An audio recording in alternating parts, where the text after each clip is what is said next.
पार्वती जी दौड़ के शिव जी के पास पहुंचे। शंकर भगवान ने पूछा, पूछिए आई हाउ, किसका नाम ले रहा है? मेरे खसम का, तुम्हारा। शिव जी बोले, उसका मंत्र सीधा करना पड़ेगा, चल तू मेरे साथ। शंकर भगवान पार्वती को लेकर गए और जाकर बोले, बेटा तुम मंत्र गलत पढ़ रहे हो, तुम मंत्र सीधा करो, मंत्र है ओम नमः। उसने कहा, वाह प्रभु गजब कर दिया, आप कौन हो? तो कहा, शंकर भगवान। शंकर भगवान? हाँ, मैंने तो कहानी में सुना था कि आप वरदान देते हो। शिव जी ने कहा, मांग ले, तुझे कौन सा वरदान चाहिए? तो कहा, एक नहीं मांगूंगा, दो मांग सकता हूं। शंकर भगवान ने कहा, दो मांग ले। तो कहा, एक वरदान तो ये कि मेरी भैंस चरा लाओ, जाओ मेरी भैंस चरा लाओ। भगवान शंकर ने कहा, दूसरा मांग ले। नहीं, वो बाद में मांगूंगा। शंकर जी भैंस चराने चले गए, पार्वती जी उनके पीछे पीछे। भैंस चरा कर ला कर दे दी, भैंस घर ले गया।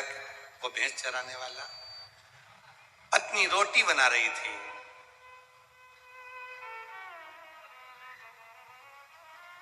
कुएं से पानी भर कर ला रही थी। इतने में पति उठा, कहां जा रही है? पानी भरने। तो तू क्यों जा रही है? इतने में पत्नी बोली, तुम्हारे बाप ने नौकर लगा रखे दो चार। पति बोला, रुक, हर हरा। शंकर भगवान प्रकट हो गए, वर मांग ले। कहा, एक नहीं मांगूंगा, दो। वो एक रह गया था ना, उसके चक्कर में फिर दो। एक नहीं मांगूंगा, दो।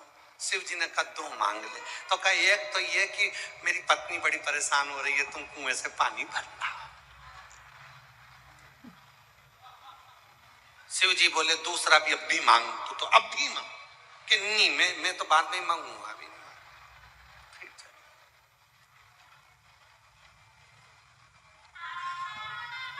शिव जी भैंस चराए, पानी भरे, इतने थक गए भोलेनाथ, कैलाश पे पहुंचे तो पार्वती से बोले, पांव दबा दे। पार्वती जी बोली, कोई मैं लक्ष्मी जी हूं और तुम क्या नारायण हो जो तुम्हारे चरण दबाओ? परंतु ये तो बताओ कि तुम्हारे पांव के दुख रहे हैं। वो वरदान एक मांगता और एक रख लेता है, बड़ा परेशान।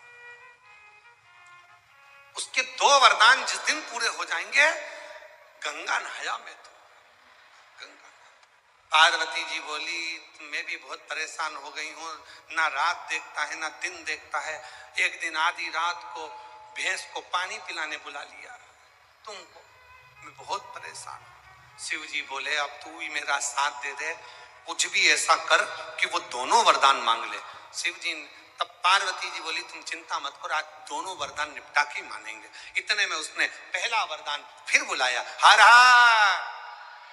शिव जी दौड़कर आ गए, बोल क्या चाहिए? प्रभु, मेरे घर का पूरा की पूरा आटा खत्म हो गया, तुम जरा चक्की चला के आटा पीस दो, ये गेहूं पीस दो। भगवान गेहूं पीस रहे थे, इतने में पार्वती जी दौड़ कर आई। ओ भैया, ओ भैया, ओ भैया, वो तेरी भैंस छूट कर भाग गई। इतने में उसने शंकर जी को बुलाया, हर हर महादेव। भोलेनाथ जी ने पूछा, क्या मेरा दूसरा बार अभी की अभी दो। शंकर जी ने पूछा, क्या मेरी भैंस पकड़ के लाके दो। शंकर जी दोनों बार। शिव जी वापिस जा रहे थे, पार्वती जी कह रही थी, इतने भी भोले मत बनो,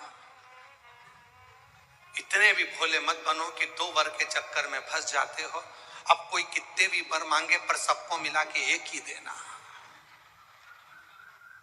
एक भले बाद में देना, पर दो के चक्कर में मत फंसना। और जो जो दुनिया के लोग दो के चक्कर में फंसे, वो कभी सक्सेस नहीं हुए। मेरे जीजाओं ने इतनी जल्दी ताली बजाई, पूछो मत, कि दो के चक्कर में जो जो फंसा उसकी हालत खराब हो गई। एक तरफ है अब दो के चक्कर में फंसा, किसकी सुने, किसकी नहीं।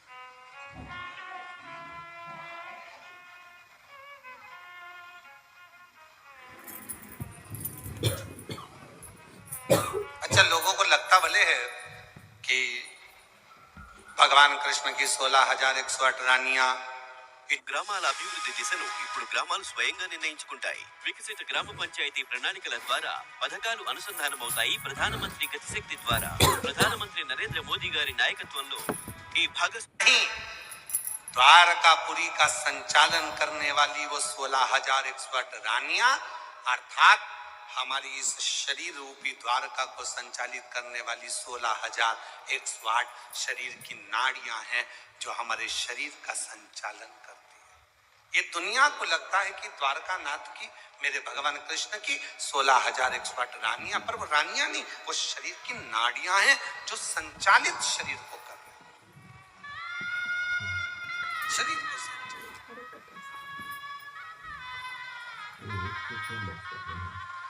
और आप सब तो द्वारका में रहते हो, आप सब तो गुजरात में रहते हो, तो हम तो पूरी गुजरात को ही द्वारका कहते हैं कि आप सब द्वारकाधीश के नजदीक में रहते हो, द्वारकाधीश के पास। और आप सब जानते हो द्वारकानाथ की कथा को कि एक बार सुदामा जी आए थे। मालूम है कथा आप लोगों को? जम के तो बोलो, मालूम है? सुदामा जी आए थे, तंदूल द्वारकाधीश के पास गए थे, भागे थे, और भगवान द्वारिकानाथ ने कह दिया था सुदामा, अच्छे कपड़े दिए, पहनाया, और सुदामा से कहा कल मैं सब भाभियों से, सब बहुओं से तुझे मिलाऊंगा। तू उम्र में बड़ा है, मैं छोटा हूं, जितनी भी हैं सब तेरी बहू हैं, सबको आशीर्वाद देना, ठीक है? सुदामा जी को लगा था कि 2-4 होगी।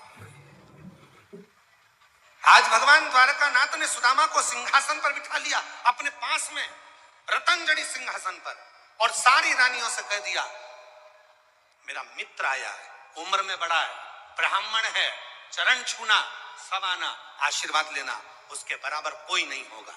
सब रानियों ने कह दिया तुम चिंता मत करो, हम सब आएंगे। लाइन लग गई, बैठ गए सुदामा जी सिंहासन पर बड़े आनंद के साथ, नए नए कपड़े पहनकर। द्वारकाधीश पास में, भगवान द्वारकानाथ ने कहा चालू हो जाओ। एक एक रानी आने लगी, सुदामा जी आशीर्वाद देने लगे, अखंड सौभाग्यवती बहू। आगे बढ़ी, फिर का अखंड सौभाग्यवती बहू। कितनी बार हुआ? जम के तो बोलो, 2 बार। साथ में तुम भी बोलो, ये वर्धने में अपना क्या जा रहा है? 30 अखंड सौभाग्यवती। जैसे हम बोल रहे हैं वैसे तुम भी बोलो, जरा हाथ उठा के दोनों हाथों से, अखंड सौभाग्यवती, अखंड सौभाग्यवती, अखंड सौभाग्यवती। 5 में भी अखंड सौभाग्यवती भव, अखंड सौभाग्यवती भव, अखंड सौभाग्यवती भव। 150 हो गई। सुदामा बोले कितनी है, कितनी है? भगवान बोले अभी तो चालू हुई है, अभी चलने दे। इतने में सुदामा जी बोले हाँ आन दो, सौभाग्यवती भव, अखंड गायब, सौभाग्यवती भव, निकलने दो, सौभाग्यवती भव, सौभाग्यवती भव, सौभाग्यवती भव, सौभाग्यवती भव। 500-600 हो गई। सुदामा जी बोले अब कितनी बची है? तो कहा चलने दे। तो क्या? भव, भव, भव, भव, भव, भव, भव। 400-500 और निकल गई। सुदामा जी ने पूछा कन्हैया आप कितनी बची? कन्हैया बोले अभी तो बहुत बची है। तो चांद दे। हो हो हो हो हो हो हो। और सुदामा जी बोले कन्हैया इधर आ, इधर आ। दादा तू मेरे पाँव पड़ ले, मैं तुझे आशीर्वाद दे देता हूँ, सबको मिल जाएगा, वरना मेरी पत्नी अखंड सौभाग्यवती से वंचित हो जाएगी।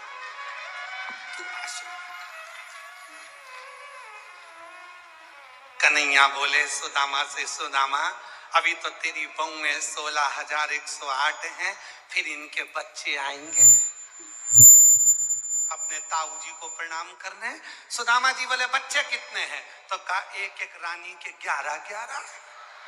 1,77,186। सुदामा उठ के बोले मेरे कपड़े दे दे, मुझे घर जाने दे, मुझे नहीं रहना है। अरे दादा मेरे को नहीं रहना, तू तो मेरे कपड़े थे। फिर सुदामा जी ने भगवान कृष्ण से कहा कन्हैया, दुनिया की दृष्टि में यह कहना सरल है कि मेरे द्वारका नाथ की 16,108 रानियां है, पर दुनिया की दृष्टि जिस दिन समझ जाएगी कि मेरे द्वारकाधीश की 16,108 रानियां नहीं, ये शरीर की 16,108 नाड़ियां पूरे शरीर को चला रही हैं, और ये सरल नहीं है साधना, ये सरल नहीं है साधना। एक मित्रता का भाव, मित्रता का प्रेम, कृष्ण और सुदामा का मित्रता, जिसने समझ लिया उसकी जिंदगी सार्थक सार्थक।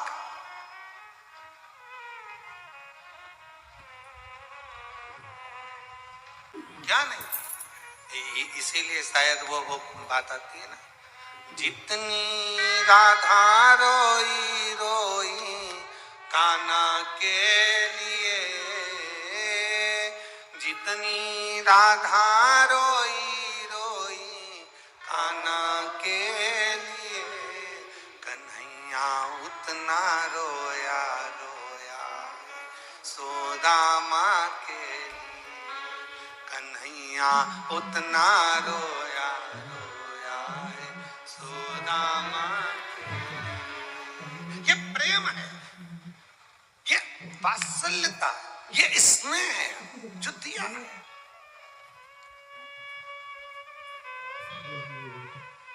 जो दिया।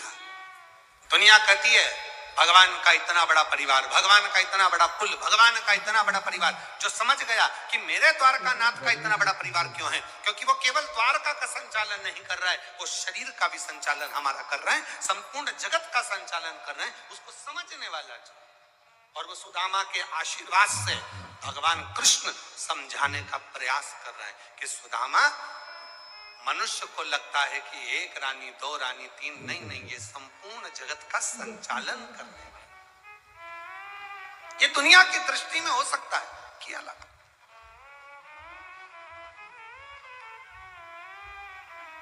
लंका के राजा रावण को भगवान ने सब कुछ दे दिया, पर विभीषण को मना करते। जैसे विभीषण का मांगने का समय आता है भगवान भोलेनाथ चले जाते हैं, पर विभीषण ने आज विचार कर लिया कि मैं शिव की आराधना करूंगा, और ऐसी आराधना में विभीषण लग गए कि भगवान शिव को आना पड़ा। शंकर भगवान ने पूछा, विभीषण क्या चाहिए तुझे, बोल, क्या दूं मैं तुझको, क्या प्रदान करूं तुझको, बोल। विभीषण ने कहा, श्री हरि के चरण और उनका साथ। अब जो भगवान शंकर बोल रहे हैं वो ध्यान से सुनना, पूरे बड़ौदा वाले और पूरी दुनिया वाले।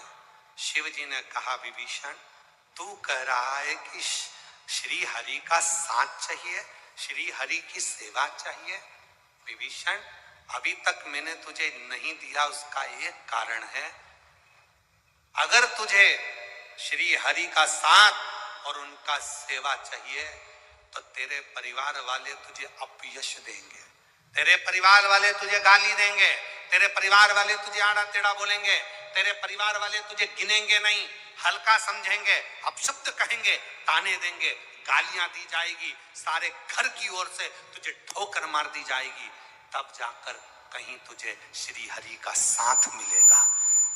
परिवार में रहकर श्री हरि का साथ मिलना कठिन है, बहुत कठिन। जीजियों, मेरे जीजाओं, मेरी बेटियों, बेटाओं, मेरे बुजुर्ग माँ बाप, आप शंकर जी की कथा सुनते हो, शिव के मंदिर जाते हो ना, आपको भी लोग ताना देते होंगे, आपको भी लोग गाली देते होंगे, आपको भी लोग अपशब्द कहते होंगे, आपको भी लोग आड़ा टेढ़ा बोलते होंगे। क्यों? क्योंकि जो भगवान के करीब में, जिसको भगवान अपने करीब में बुलाता जाता है, दुनिया के लोग उसको और ताना देकर, अपशब्द कहकर, गालियां देकर उसको परिवार से दूर कर देते हैं। फिर वो परिवार का नहीं, शिव का हो जाता है, हरि का हो जाता है, राम का हो जाता है, कृष्ण का हो जाता है, परमात्मा का हो जाता है। फिर वो परमात्मा का होगा, श्री हरि। एक पत्र है, अच्छा है।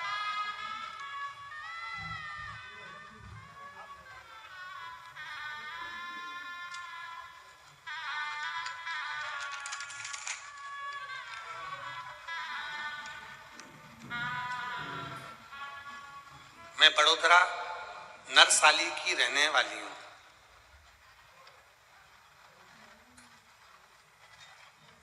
बड़ोदरा नरसाली लिखा है कि और कुछ लिखा है? नरसाली ना, बरसाली। अब तुम समझ गए ना? आओ जान दो। हाँ, तो मैं बड़ोदरा देश देश देश की रहने वाली हूँ, ठीक है। मेरा मोबाइल नंबर ये है, कहीं बैठी हो, मेरा नाम हंसा बहन ठाकुर है। कहीं बैठी हो हंसा बहन तो हाथ हिला सकती हैं, और अगर कहीं बैठी हो तो आप ही हैं, आ जाओ, एक बेलपत्र ले जाना, आ जाइए। हंसा बहन ठाकुर, गुरुजी, शिव जी की कृपा का क्या वर्णन करूं। मेरी बहू को 10 साल से संतान का सुख नहीं था। सभी डॉक्टरों को दिखाया, फिर भी फर्क नहीं पड़ा। फिर मैंने एक परिचित से आपकी कथा के बारे में सुना। मैंने टीवी पर आपकी कथा सुनी। 2023 में मैंने सीहोर रुद्राक्ष महोत्सव की कथा सुनी, पशुपति व्रत किया, बहू को सफेद आंकड़े की जड़ का प्रयोग करवाया। गुरुदेव, मालूम नहीं रुद्राक्ष महोत्सव में ऐसा क्या है कि वहां जाकर जो मांगा जाता है वो मिलता है। हमने सुना था, जाकर मांगा और बाबा ने कहा, हुई गुरुदेव, जो हम कथा के पंडाल की मिट्टी अपनी बहू के गर्भ पर लगा दी है, और बाबा की कृपा से 2024 में गर्भ ठहरा, और बाबा की कृपा से एक पुत्र रत्न की प्राप्ति हुई, जिसका नाम हमने रुद्राक्ष रखा है। उसका नाम हमने रुद्राक्ष रखा है, जो शिव की कृपा से 10 साल के बाद हुआ, 10 वर्ष के।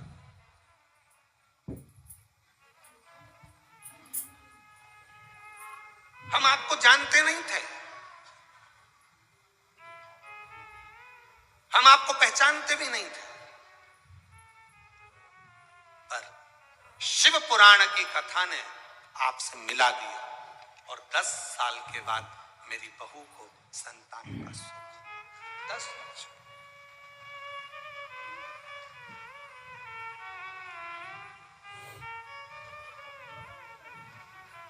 एक माँ ने एक पत्र और लिखा है, बड़ा सुंदर है, उसमें भी भाव।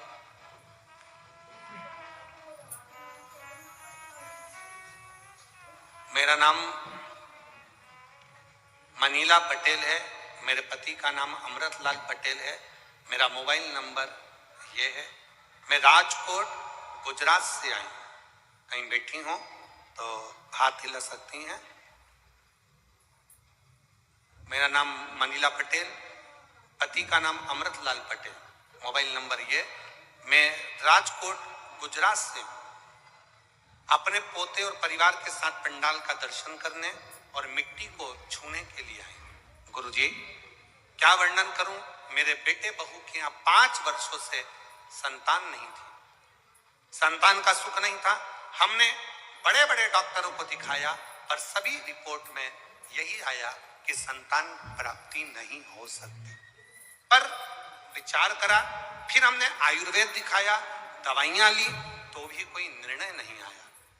एक बार महीने का चेकअप कराने के लिए गए, तो वहीं हॉस्पिटल के बाहर एक स्वीपर ने हमसे कहा कि वो सीहोर वाला बाबा कथा कहता है, अगर उसकी कथा का पंडाल में बैठकर वहां की मिट्टी को पेट से लगाया जाए तो गर्भ जरूर ठहरता है और सफेद आंकड़े की जड़ का प्रयोग बताता है। गुरुदेव, हमने विचार कर लिया ऐसा ही करेंगे, और विचार कर कर हम वहां से आ गए और बाबा की कृपा से शिव जी के मंदिर बहू को भेजना प्रारंभ कर दिया। कथा के पंडाल में पहुंचे, वहां की मिट्टी को लगाया और सीहोर गए, वहां नमन कर कर आए। बाबा की ऐसी कृपा हुई कि बाबा की कृपा से आज मेरी बेटी की, मेरी बहू के यहाँ संतान की प्राप्ति हो गई। मैं बाबा को यहाँ प्रणाम करने के लिए आई हूँ और पोते को भी। एक शिव भक्ति, शिव की आराधना, शिव की साधना, शिव की उपासना हमें फल प्रदान करती।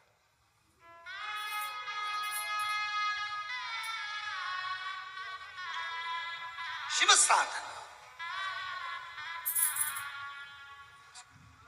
हमारे बीच में जिन्होंने सूरत में दिव्य और भव्य शिव महापुराण की कथा करवाई, ऐसे छोटू भाई हमारे बीच में पधारे हैं। एक बार जोरदार ताली बजाकर उनके संपूर्ण परिवार को बहुत बहुत साधुवाद। शिव तत्व, शिव की उपासना, साधना साधन, जो जैसी भावना लाया वो वैसा ही फल पाया, नहीं खाली उसे लौटाया वो मन ही मन हर्षाया, और कर दिया माला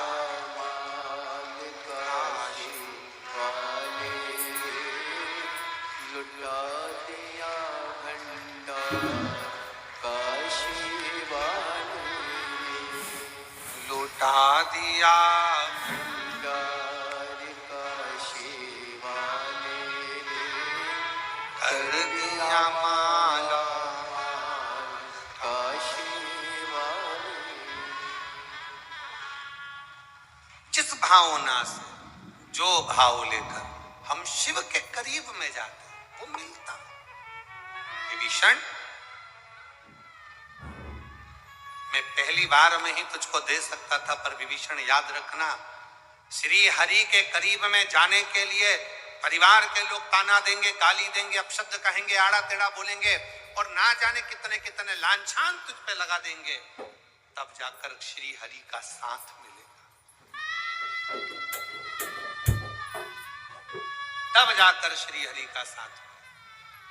और मेरी जीजियों, मेरे जीजाओं, मेरी बड़ौदा की माताओं, मेरी पिताओं, स्मरण करिएगा, भगवान के पास, भगवान के करीब में रहना साधारण नहीं है। भगवान के करीब में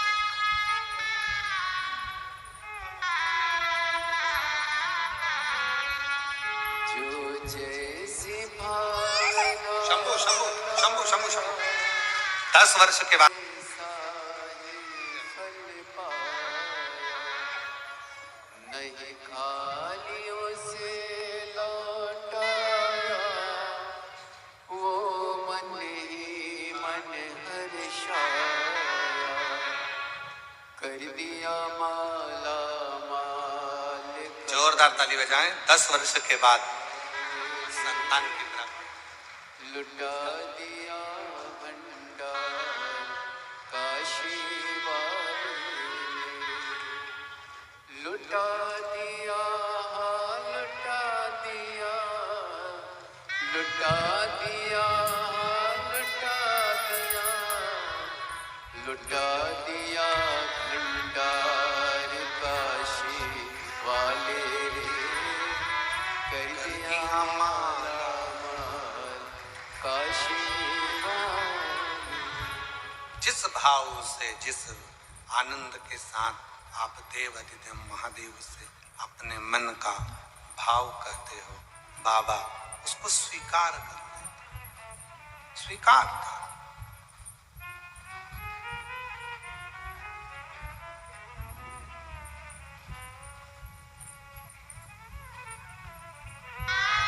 जिस कामना से आप आए हो, जिस कामना से आप बाबा की कथा का रसपान कर रहे हो, लाखों की संख्या में आप लोग पहुंचे हो।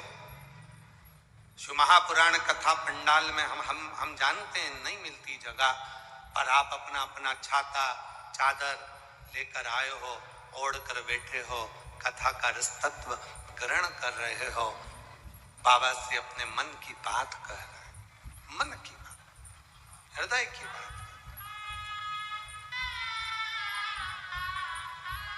और जिस भाव से आप बाबा को रिझा रहे हो, बाबा फिर निवेदन करूं इस व्यासपीठ से, दुनिया के लोगों की दृष्टि में भले ये शिव महापुराण की कथा होगी, पर शिव महापुराण लोग कहते हैं, पर हम तो कहते हैं कि अपने पिता से दिल की बात कहने की कोई जगह है तो वो शिव महापुराण की कथा है। अपने पिता से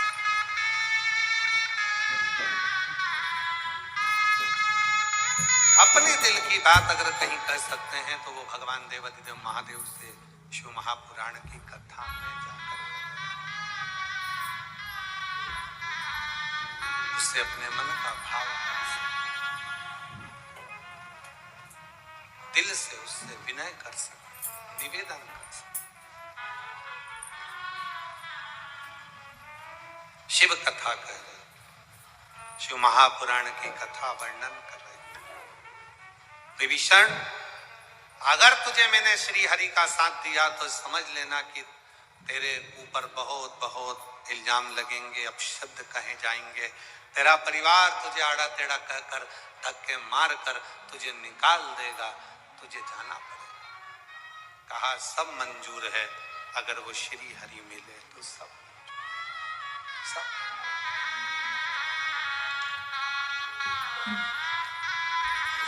मैं तैयार, अगर मुझे श्री हरि मिले।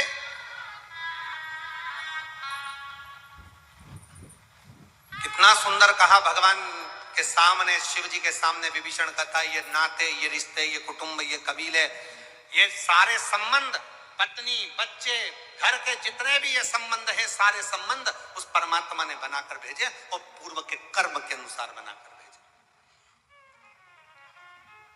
ये हमारे पूर्व के कर्म के अनुसार मिले।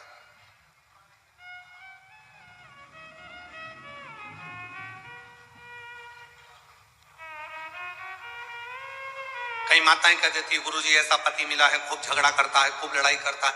कई पतियों कह देते हैं, हमारी पत्नी ऐसी है ना गुरुजी, इतना झगड़ा करती है, इतना लड़ाई करती है ना, समझ में नहीं आता। हम कहते काय को टेंशन लेना, पूर्व के कर्म के अनुसार पति मिलता है, पूर्व के कर्म के अनुसार पत्नी मिलती है, पूर्व के कर्म के अनुसार माता पिता मिलते हैं, पूर्व के कर्म के अनुसार भाई बहन मिलते हैं, पूर्व के कर्म के अनुसार हमारे जितने रिश्तेदार हैं ये सब प्राप्त होते हैं।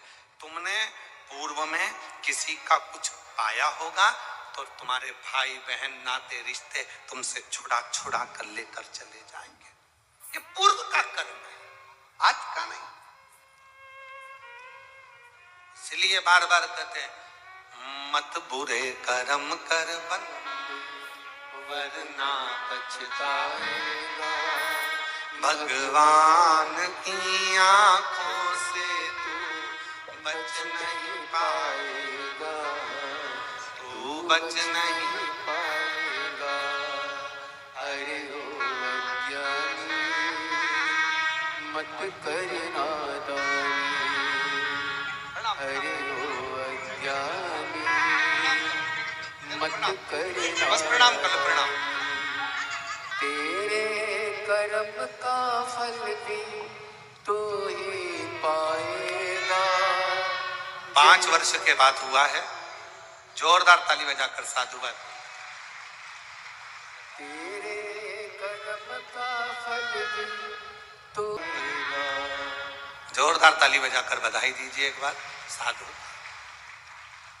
मत बुरे कर्म कर बंदे वरना पछताएगा, भगवान की आंखों से तू बच नहीं पाएगा, तू बच नहीं पाएगा। अरे ओ अज्ञानी अपने कर्म का अपने को अच्छा करो, अच्छा मिले। अच्छा प्राप्त करना है, अच्छा मिलेगा। बस श्रेष्ठ कर्म करते जाओ। इसीलिए फिर निवेदन करें,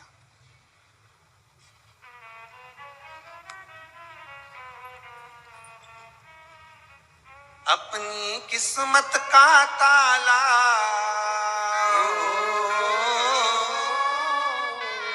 अपनी किस्मत का ताला तुम खोलते चलो श्री शिवाय नमस्तुभ्यं तुम बोलते चलो श्री शिवाय नमस्तुभ्यं तुम बोलते चलो अपनी किस्मत का ताला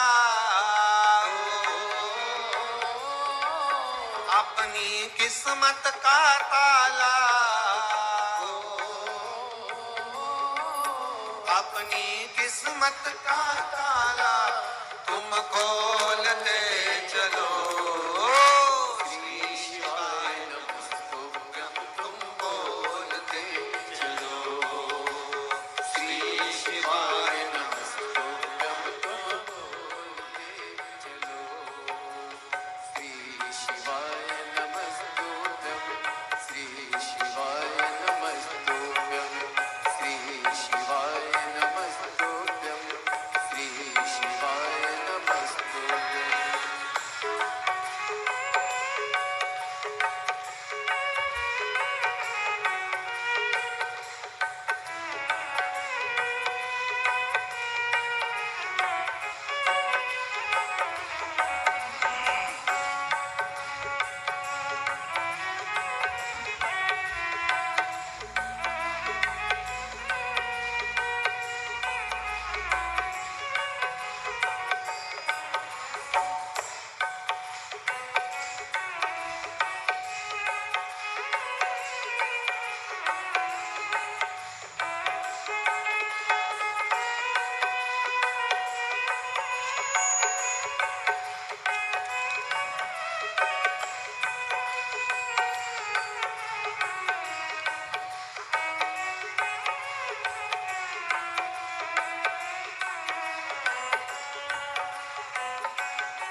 समझाना बड़ा मुश्किल है समझाना बड़ा मुश्किल है आखिर वो दर्द दिल है आखिर वो दर्द दिल है समझाना बड़ा मुश्किल है समझाना बड़ा मुश्किल है आखिर वो दर्द दिल है आखिर वो दर्द दिल है सच्चा दरबार लगाए ये भोले की महफिल है सच्चा दरबार लगाए ये भोले की महफिल है सच्चा दरबार लगाए ये भोले की महफिल है सच्चा दरबार लगाए ये भोले की महफिल है नैनों को भोले बाबा का नैनों को काशी वाले का नैनों को डमरू वाले का दीदार चाहिए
कुछ कमी नार मानों की, कुछ कमी नार मानों की, कुछ कमी नार मानों की, कुछ कमी नार मानों की, तेरे दिल दीवानों की, तेरे दिल दीवानों की, मुझको मदहोश बनाए कटार तेरे नैनों की, मुझको मदहोश बनाए कटार तेरे नैनों की, नैनों को भोले बाबा का, नैनों को डमरू वाले का, नैनों को सिहर वाले का दीदार चाहिए, ओ काशी रहने वाला भोलानाथ चाहिए, ओ काशी रहने वाला भोलानाथ चाहिए, अपनी किस्मत का ताला तुम खोलते चलो, श्री शिवाय नमस्तुभ्यं तुम बोलते चलो, श्री शिवाय नमस्तुभ्यं तुम बोलते चलो।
जहां जगह मिले वहां बैठकर बाबा को अपने मन का भाव कहिए, दिल से प्रार्थना करिए, विनय करिए, निवेदन करिए, बाबा को अपने मन का भाव व्यक्त। 16 तारीख से 22 तारीख तक चल रही है। कल से कथा का समय चेंज रहेगा, बदल जाएगा। कितनी बजे रहेगा? 2 बजे से 5 बजे तक। कल से टीवी पर भी कथा 2 बजे से 5 बजे तक आस्था चैनल पर आएगी और यहाँ पंडाल में भी बड़ौदा के दोपहर में 1 बजे धूप बहुत तेज पड़ रही है। भक्त लोग बाहर बैठते हैं, बहुत भीड़ है बाहर, इसलिए थोड़ा ढलते समय 2 बजे से 5 बजे तक कल कथा का समय यहाँ रहेगा। और प्रतिदिन अब कथा का समय 2 बजे से 5 बजे तक है। ये कथा 22 तारीख तक चलेगी। फिर 27 तारीख से 31 तारीख तक प्रयागराज की पवित्र धरा पर माघ के महीने में माघ मेले में 5 दिवसीय शिव महापुराण की कथा 31 तारीख तक दोपहर में 1 बजे से 4 बजे तक रहेगी।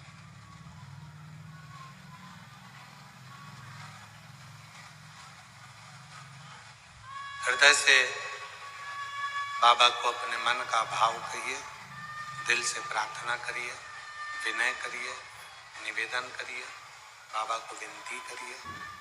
जिस कार्य के लिए आए हैं बाबा को अपने मन का भाव हृदय से कहिए। साथ में बोलिएगा,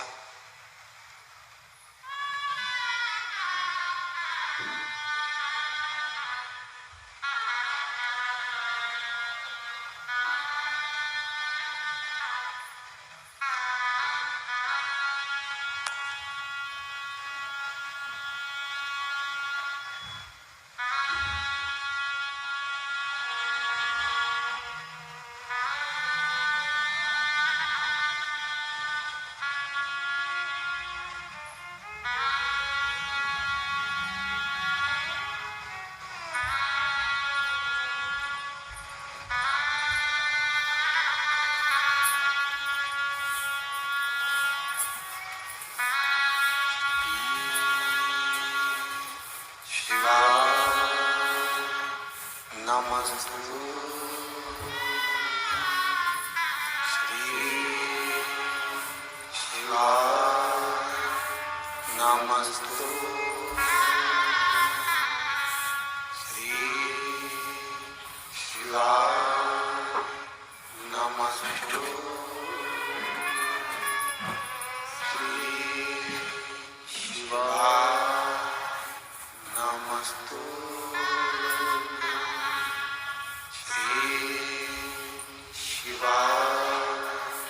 नमस्तु। भोला सब दुख काटो, ओ भोला सब दुख काटो हमारा। शिव शंकर जपो तेरी माला, भोले बाबा जपो तेरी माला। भोला सब दुख काटो हमारा, ओ भोला सब दुख काटो हमारा। वेश मंगल मंगल वेश मंगल मंगल शमशान वासी हमारा, शमशान वासी हमारा, ओ भोला सब दुख काटो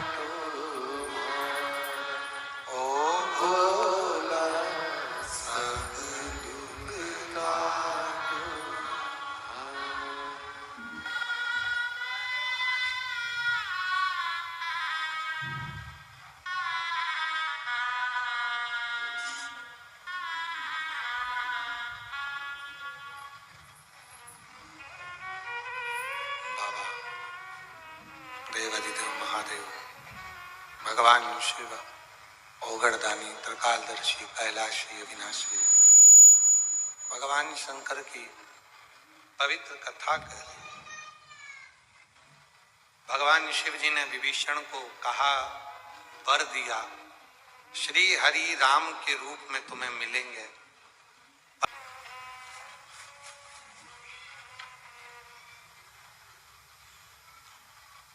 मानव जीवन मिले और उस मानव जीवन में अगर भगवान की भक्ति मिल जाए और उस भक्ति के बल पर दुनिया का सारा सुख प्राप्त हो सकता।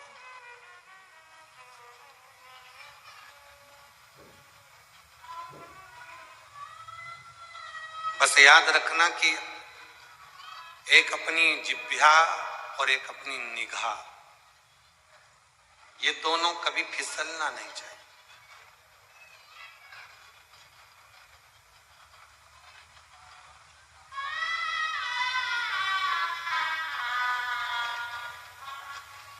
कोई आपको गाली दे रहा है, अपशब्द कह रहा है और आपने पलट कर उसको गाली दे दी, अपशब्द कह दिया, तो ये श्रेष्ठ नहीं हो गई। उसकी जीवान फिसल गई, तो क्या हम हमारी जीवान भी फिसले? ये श्रेष्ठ नहीं।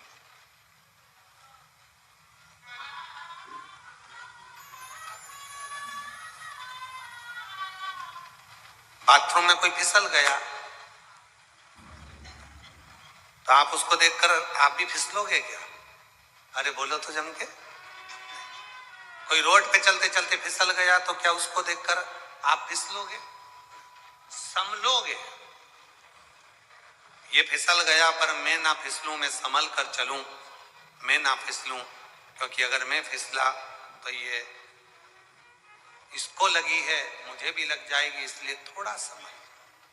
परिवार में, घर में पत्नी अपशब्द कहती है, ताना देती है, या पति आड़ा टेढ़ा बोलता है, या सास अपशब्द कहती है, ससुर अपशब्द कह देता है, देवर जेठ कोई अपशब्द कह देता है, तो क्या हम उनकी जीवान फिसली तो क्या अपन भी फिसल जाए? उन्होंने अपशब्द कह दिया तो क्या अपन भी अपशब्द कह दे? उन्होंने ताना दे दिया तो क्या अपन भी ताना दे दे? नहीं।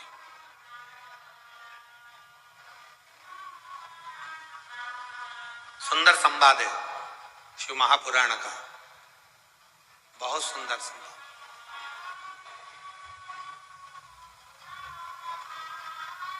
दक्ष प्रजापति की पुत्री हैं मां सती। दक्ष कौन? जिनके पास में कोई वैभव की कमी नहीं है, जो सब चीज में दक्ष है, विद्या में, धन में, वैभव में, सत्ता में, कुर्सी में, प्रतिष्ठा में, यश में, सब में वो दक्ष।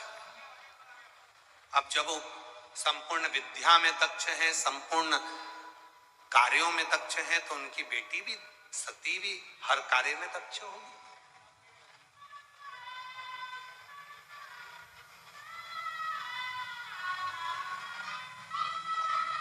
दक्ष प्रजापति को लोग सम्मान देते थे, सत्कार करते थे, देवता उनका आदर करते थे, क्योंकि उनके अंदर विद्वत्ता थी। तो जब इतने विद्वान दक्ष प्रजापति थे, दक्ष इतने चतुर थे, विद्वान थे, संपूर्ण कार्यों में दक्षता उनके अंतर्गत थी, तो क्या माता सती में वो दक्षता का भाव नहीं हो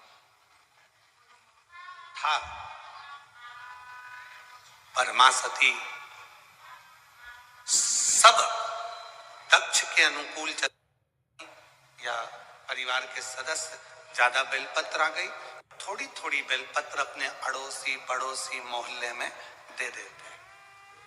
अब यहाँ का नहीं मालूम हमको कि तुम्हारे बड़ौदा में, गुजरात में ऐसा होता है कि नहीं होता।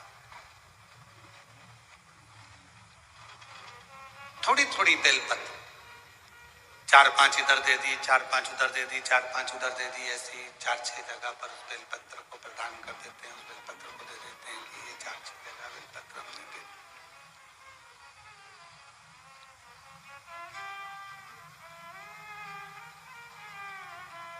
क्यों? शिव महापुराण की कथा कहती है कि हम जो पूजन कर रहे हैं, हम जो बेलपत्र समर्पित कर रहे हैं, हम जो बेलपत्र दे रहे हैं, हम तो भगवान शंकर को थोड़ी बेलपत्र जो हमारे नजदीक में है, हमारे पास में है, वो तो हम शिव जी को समर्पित कर रहे हैं। पर यदि ज्यादा आ गई है तो जो पास में है, मान लो वो शिव की आराधना नहीं भी करता है, शिव की साधना नहीं भी करता है, और उसके घर में अगर बेलपत्र पहुंच गई है तो कैसे ना कैसे वो बेलपत्र का मात्र स्पर्श भी कर लेगा, तो निश्चित है उस जीव का कल्याण मेरा शिव जरूर करेगा। उस जीव का कल्याण मेरा उघड़दानी, मेरा शंकर, मेरा त्रिकालदर्शी, मेरा कैलाशी, मेरा अविनाशी जरूर करेगा, निश्चित है।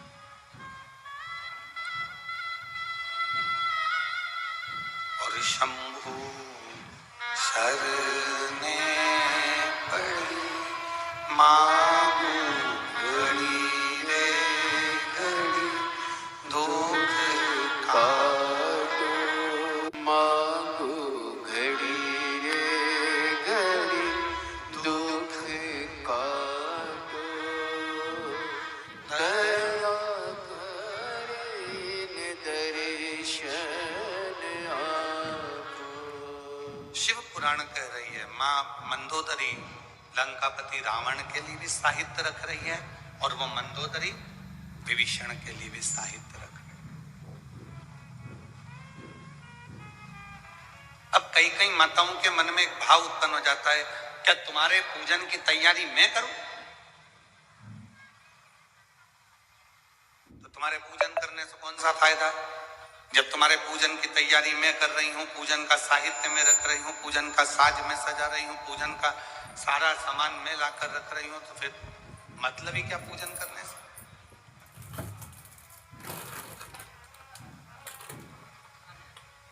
थोड़ा ध्यान देना महाराज। शिव पुराण की कथा चल रही है, या तुम्हारे घर में सत्यनारायण भगवान की कथा हो रही है, या तुम्हारे घर में कोई यज्ञ हो रहा है, या तुम्हारे घर में कोई नवरात्रि में माता रानी की ज्योत जली है, या तुम्हारे घर में कोई पूजन हो रही है, 3-4 देवरानी जेठानी है, 4-5 बहनें हैं, 4-5 देवरानी जेठानी हैं, और कोई एक जेठानी या देवरानी भगवान के पूजन का पूरा काम कर रही है, भगवान के पूजन की पूरी साज सजा रही है, भगवान के पूजन का पूरा सामान रख रही है, भगवान के पूजन का पूरा काम कर रही है। और एक देवरानी जेठानी ऐसी भी होगी जो आएगी, पूजन करेगी, चली जाएगी, भोजन करेगी, चली जाएगी, और एक पूरा काम कर रही है, भगवान की सेवा की तैयारी, सत्यनारायण जी की यज्ञ की तैयारी, कथा की तैयारी, सामग्री की तैयारी। तो निवेदन है मेरी जीजियों, कभी अपने मन में यह भाव मत लाना कि मैं पूरा काम करूं और मेरी जेठानी देवरानी तो आती है, खा पी के पूजन करके चली जाती है, फैलारा मुझे फैला उठाना पड़ता, काम मुझे करना पड़ता, ये कभी मन में मत लाओ। बल्कि भगवान को धन्यवाद दो कि इतनी देवरानी जेठानी में तूने अपनी सेवा के लिए मुझे चुनकर रखा है, ये तेरी उदारता, ये तेरी कृपा, ये तेरी दया।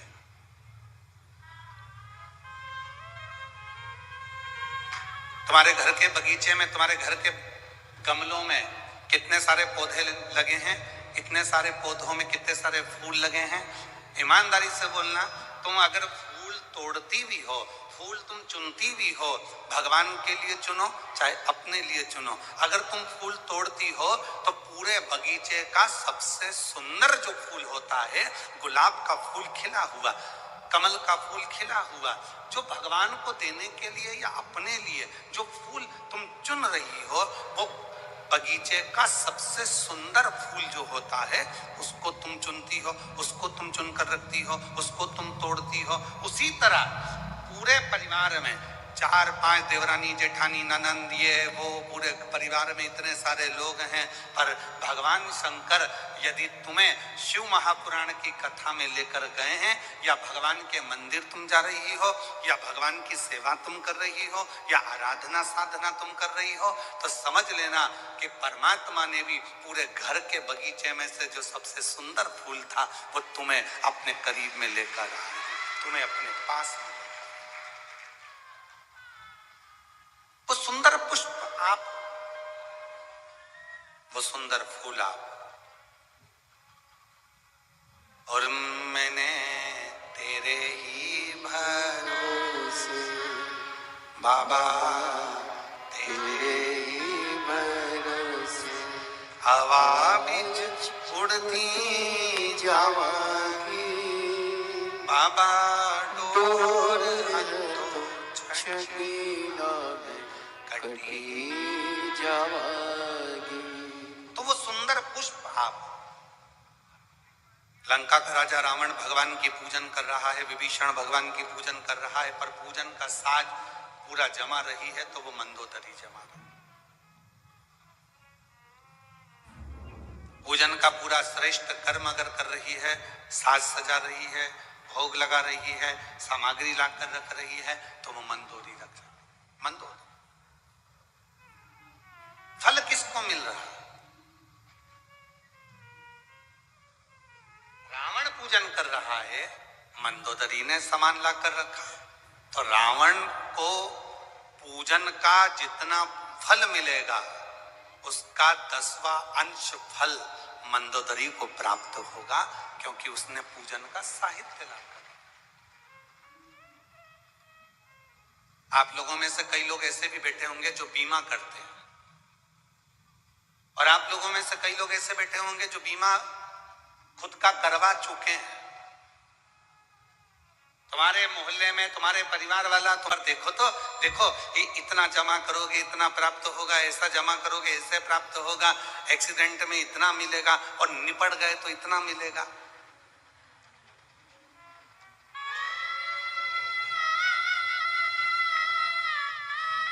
दुनिया में केवल एक बीमे वाला ही है जो तुम्हारे सामने तुम्हारे मरने की बात करता है, और पत्नी बड़े प्रेम से पल्लू ले लुआ के सुनती है मरने की बात, बहुत ध्यान से, इतने प्रेम से सुनती है, इतने प्रेम से।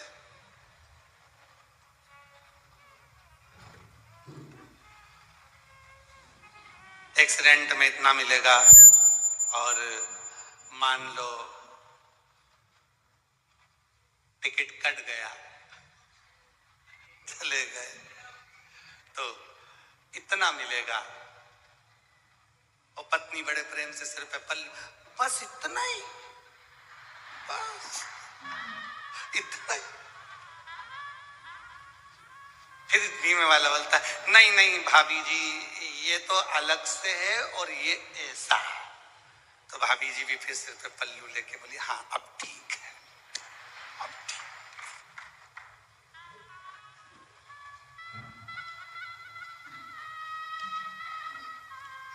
अच्छा, बीमा करने वाला तुम्हारे पास आया, बार बार फोन लगा रहा, बीमा कराओ बीमा कराओ बीमा कराओ बीमा कराओ, क्यों लगा रहा है? उसको क्या मिलना है? तुम अगर बीमा कराओगे, बीमा कंपनी में पैसा जाएगा, पर जो एजेंट है उसको बीमा कराने का थोड़ा ना थोड़ा भाग प्राप्त हो जाए। उसी तरह भगवान की पूजन करने का अगर कोई पति से कह दिया मेरे पूजन के लिए सामान ला कर देना, सुनो बेटा मुझे पूजन के लिए फूल ला कर देना, भैया मुझे ये ला कर देना, और तुमने अगर वो ला कर दिया है तो तुम्हारी पत्नी, तुम्हारी बहन, तुम्हारी माँ जब पूजन करती है तो उसका एक अंश भाग जो उसकी पूजन का सामान लेकर आया है उसके खाते में पहुंच जाता है, उसका पुण्य पहुंच जाएगा। वो पुण्य उसके खाते में पहुंच गया।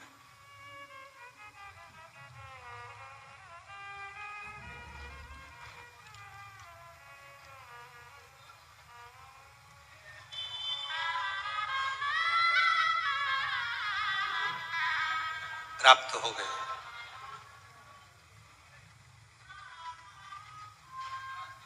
इसलिए कहते हैं कथा में आया करो तो अपनी पड़ोसन का दरवाजा बजा कर आया करो। चल रही है क्या? कहाँ? अपने बड़ोदरा में कथा चल रही है। अच्छा, हाँ, शिव पुराण की कथा, हाँ, चल रही है क्या?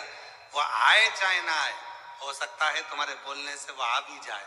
अगर वो आ गई, अड़ोसन पड़ोसन पीछे वाली धड़ोसन कोई भी अगर तुम्हारे साथ में चलकर कथा तक पहुंच गई है, उसके कथा सुनने का एक अंश फल तुम्हारे भाग्य में लिखा जाएगा कि तुमने उसको प्रेरणा दी, तुमने उसको।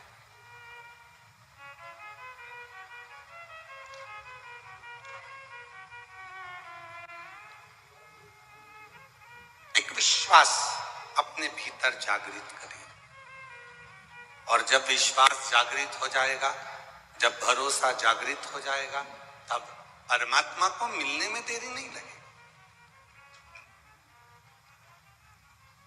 भगवान तुरंत प्राप्त हो जाए। मंदोदरी ने सामान लगाया, पूजन का साहित्य रखा, पूजन की सामग्री रखी, और रावण और विभीषण पूजन कर रहे।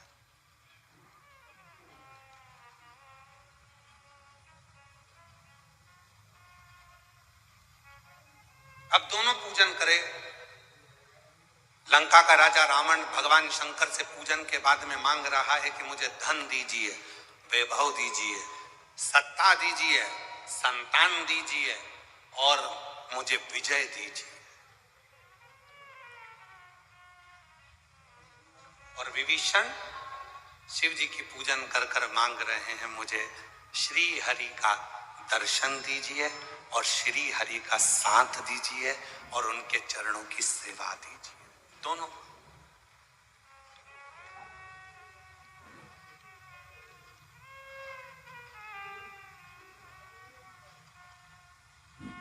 और दोनों में अंतर है।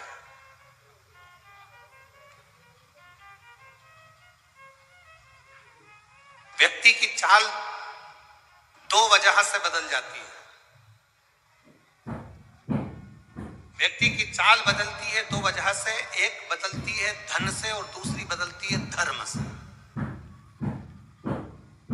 धन से व्यक्ति की काशी विश्वनाथ, ओगड़दानी, त्रिकालदर्शी,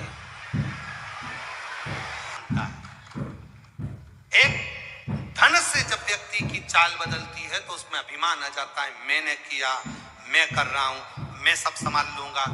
सब काम हो रहा है शंभु आपकी कृपा से, सब काम हो रहा है। करते हो भोले बाबा, मेरा नाम हो रहा है। करते हो भोले बाबा, मेरा नाम हो रहा है। भोले आपकी कृपा से सब काम हो रहा है। शंभु आपकी कृपा से सब काम हो रहा है। मैंने अच्छा किया, मैं कर रहा हूं, मैं संभाल लूंगा, मैं कर लूंगा, नहीं, मैं संबोधन तो हमारे मुख पर आना ही नहीं चाहिए।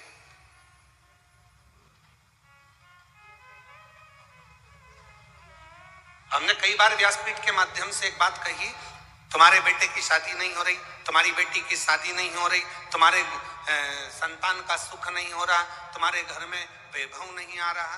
क्यों नहीं आ रहा? क्योंकि तुमने घर को अपना समझ रखा। तुमने बेटे को मेरा बेटा, मेरी बेटी, और जिस दिन तुम शंकर के मंदिर में जाकर एक लोटा जल चढ़ाकर कह दो तुम्हारा बेटा है, उसका नाम लेकर कहो तुम्हारे बेटे की शादी अब तुम्हें करना है, शिव जी उसका विवाह कर देंगे।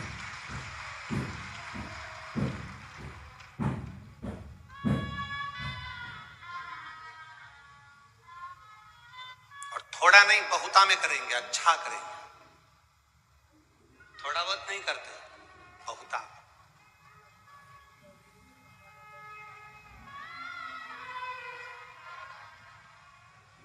33 कोटि देवता कहते थे हमेशा भगवान श्री गणेश जी महाराज के लिए। गणेश जी पार्वती जी के पुत्र हैं। और भजन में भी आप लोग कहते हैं कि गौरी के नंदन गजानंद स्वामी तुम्हें आज मंदिर में आना। गौरी के नंदन गजानंद स्वामी तुम्हें आज मंदिर में।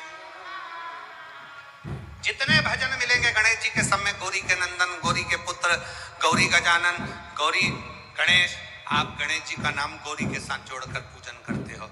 एक दिन पार्वती जी के मन में आया मेरा पुत्र गणेश जिसका मुख लगा है हाथी का, अगर शादी करने जाऊंगी तो इससे लड़की कौन ब्याएगा, शादी कौन करेगा। तो पार्वती जी को लगा ये मेरा जो टेक है गौरी के नंदन, ये टेक गौरा के पुत्र, ये टेक हटाकर शिव पुत्र गौरी शंकर के पुत्र श्री गणेश। तो पार्वती जी ने मन में सोचा कि ऐसे शादी होने वाली नहीं है, शादी करेंगे तो शिव करें। और वो जो सोचते हैं वो कम नहीं सोचते।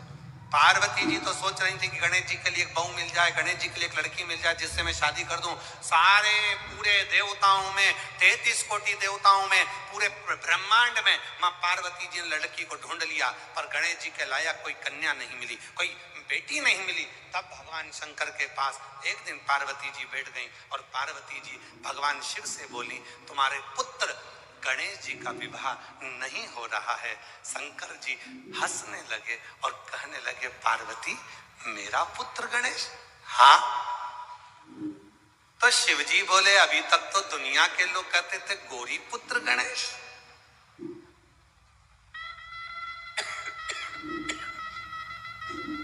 अभी तक दुनिया के लोग कहते थे गौरी पुत्र गणेश। पार्वती जी कहती हैं नहीं प्रभु, वो तो दुनिया भ्रम में डालती है। शिव पुत्र गणेश, मेरा पुत्र तो मर चुका था, उसको वापिस शीश लगाया आपने, तो पुत्र किसका हुआ? आपका। इसलिए आपके पुत्र की शादी नहीं हो रही।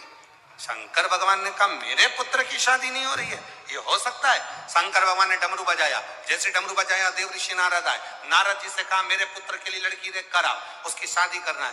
देव ऋषि नारद ने कहा इतनी सी बात, अब भी जाता हूं। तुमरुका जी को कहा नारद जी ने कि जाओ आप भी शंकर भगवान के पुत्र के लिए लड़की देखने जाओ। तुमरुका जी गए, नारद जी गए और प्रजापति विश्वरूप जी के यहाँ पहुंच गए। जिन प्रजापति विश्वरूप जी की एक बेटी नहीं 2 बेटी थी, जुड़वा हुई थी, दोनों आनंदित थी, दोनों सुंदर थी, रिद्धि सिद्धि दोनों को देखा। तो प्रजापति विश्वरूप जी से कहा क्या आप अपनी बेटी की शादी करना चाहते हो? हाँ, पर लड़का ऐसा होना चाहिए क्योंकि मेरी बेटी को भोजन बनाने का शौक बहुत है। तो लड़के की नाक ऐसी हो कि इतनी लंबी नाक हो कि सूंघते से ही अंदर आ जाए। तो इतने में तुमरुका जी ने कहा नाक की तो पूछो ही मत, नाक वाले ही छोड़ा है। फिर कहा दामाद ऐसा होना चाहिए एक बार बैठ जाए तो उठने में लगे कि मेरा दामाद बैठा है। तो क्या बिल्कुल ऐसा ही है। एक बार गणेश चतुर्थी पे बैठता है, अनंत चौदस पे उठता है, 10 दिन तक उठता ही नहीं है। बिल्कुल वैसा कि वैसा। फिर कहा कौन है?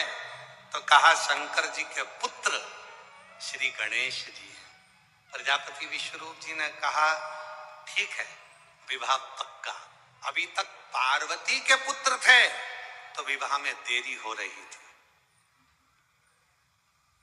अब किसके पुत्र हो गए?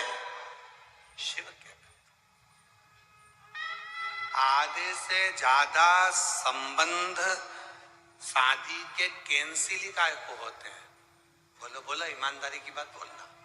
तुम सबसे पूछ रहे, बड़ौदा वालों बिल्कुल सही बोल देना। ससुर के चक्कर में संबंध नहीं टूटते हैं।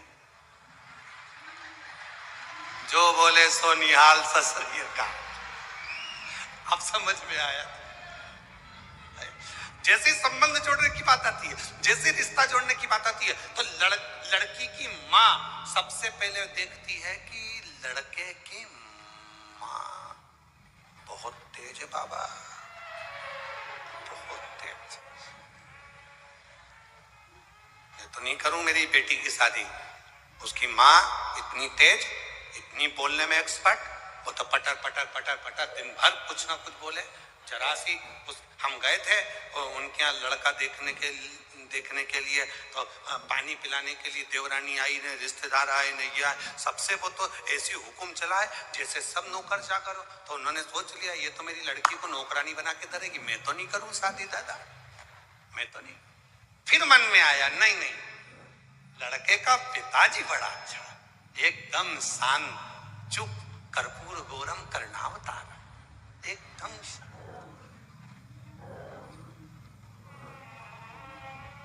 बोलता ही नहीं। ससुर अच्छा है। अगर कोई पक्ष नहीं लेगा तो ससुर तो पक्ष लेगा। तो माँ को क्या देखना, पिताजी को देखो, शादी पक्की। बाप को और बेटे को देखो, अच्छा है, समझदार, समझ।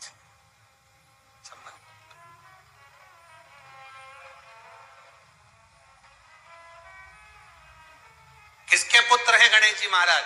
तो कहा शिव पुत्र गणेश का विवाह हो रहा। साज सजे, विवाह हुआ, शादी हुई, सब आनंद हुआ,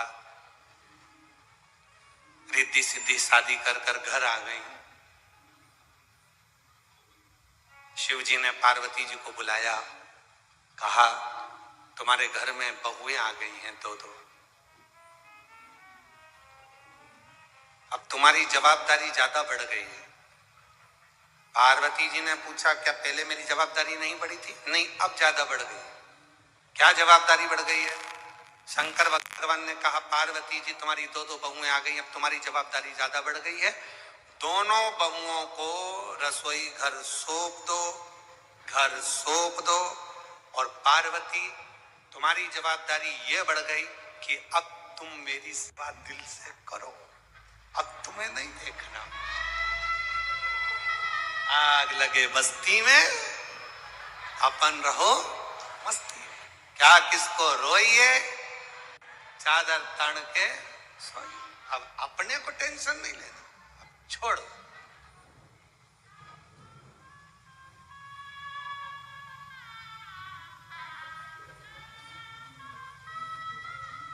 हमारे सूरत वाले सोमानी जी यहाँ आए हैं आज कथा में। सोमानी जी की धर्म पत्नी और सोमानी जी ये दोनों शिव महापुराण की कई कथाओं के यजमान बने हैं और धाम पर भी बहुत कथा इन्होंने कराई और आगे भी यजमान पद इनके पास में बहुत है। इनका नियम है प्रत्येक कथा में जाने का। बीच में भीड़ बहुत ज्यादा होती हैं तो सोमानी जी थोड़ा सा कर देते हैं अपनी धर्म पत्नी से, भीड़ ज्यादा है, अगली कथा में चलेंगे, अगली कथा में चलेंगे।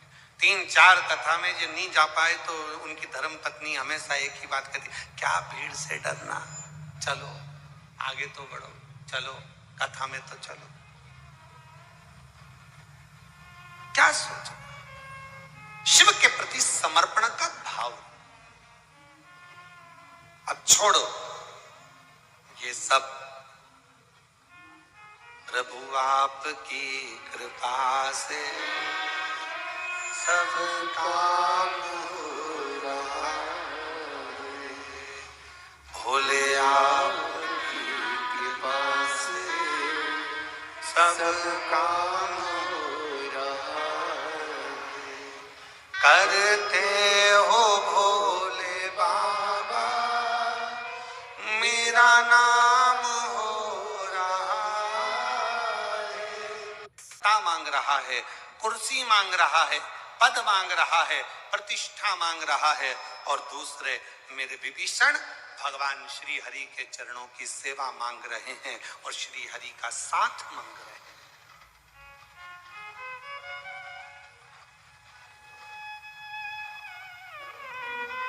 व्यक्ति की चाल बदल जाती है। 2 वजह, एक धन, दूसरा धर्म। धन से चाल बदलती है, जैसे जैसे धन आता है, वैभव आता है, सत्ता आती है, कुर्सी आती है, पद आता है, प्रतिष्ठा आती है, वैसे उसकी चाल बदलने लगती है। वो अहंकार में फूलने लगता है, अभिमान में फूलने लगता है, अहम में फूलने लगता है, और अहंकार उसको झुकने नहीं देता। और दूसरे नंबर पर है धर्म।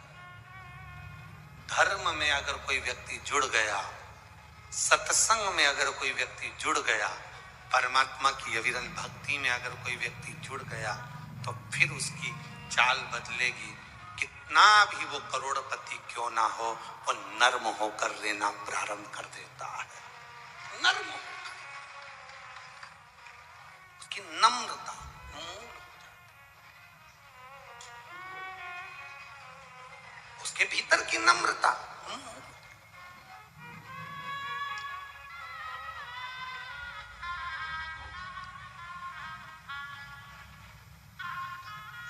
लंकापति रावण ने मांगा, मुझे धन चाहिए, मुझे वैभव चाहिए, मुझे सत्ता चाहिए, मुझे कुर्सी चाहिए, मुझे पद और प्रतिष्ठा चाहिए। और विभीषण ने मांगा कि मुझे श्री हरि का साथ, श्री हरि के चरणों की सेवा, श्री हरि का सानिध्य, बस मुझे इससे ज्यादा और कुछ भी नहीं चाहिए। दोनों मांगा, दिया। लंकापति रावण को सोने की नगरी दे दी, महल दे दिया, अटारी दे दी, धन दे दिया, वैभव दे दिया, प्रतिष्ठा दे दी, सत्ता दे दी, कुर्सी दे दी, वंश दे दिया, पूरा कुल दे दिया, परिवार दे दिया, राज्य दे दिया। शिवजी ने लंकापति रावण को सब कुछ दे दिया। पर विभीषण जब जब मांगता था, तब तब भगवान शंकर चले जाते थे, नहीं देते थे।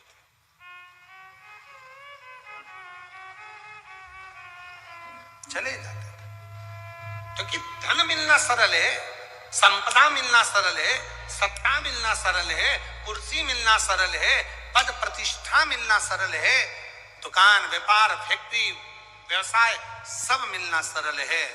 पर भगवान की भक्ति को पाना दुनिया का सबसे कठिन काम है। भक्ति कारण,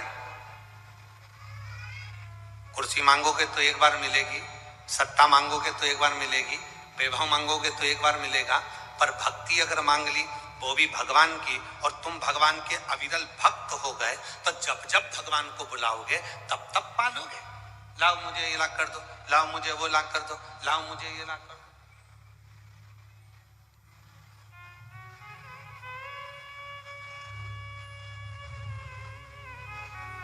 होता है, कभी कभी ऐसा भी होता है।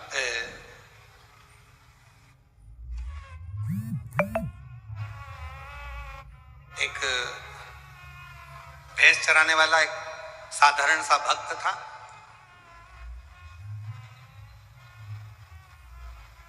और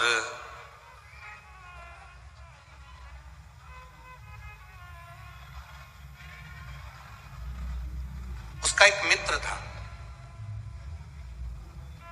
उसने भैंस चराने वाले उस व्यक्ति से कहा कि तू दिन भर गाय भैंस चराता रहता है, कभी कभी तो भगवान का नाम लिया कर। चल मेरे गुरुजी के पास, मैं तुझे मंत्र दिलाता हूं। गुरुजी के पास लेकर गुरुजी ने उसको मंत्र दे दिया, ओम नमः। जम के बोलो, कौन सा मंत्र मिला? और जम के बोलो, ओम। मंत्र मिल गया, ओम नमः शिवाय। गुरुजी ने कहा इस मंत्र को याद कर लेना, ठीक 1 महीने बाद आऊंगा और इस मंत्र को पूछूंगा, अगर मंत्र भूल गया तो तू सोच ले, काट के फेंक दूंगा तेरे को अगर तूने मंत्र याद नहीं करा तो सोच। अब गुरु का काम था डराने का, डरा दिया। उसने मंत्र याद किया, ओम नमः शिवाय। भैंस चराने जाए, ओम नमः शिवाय।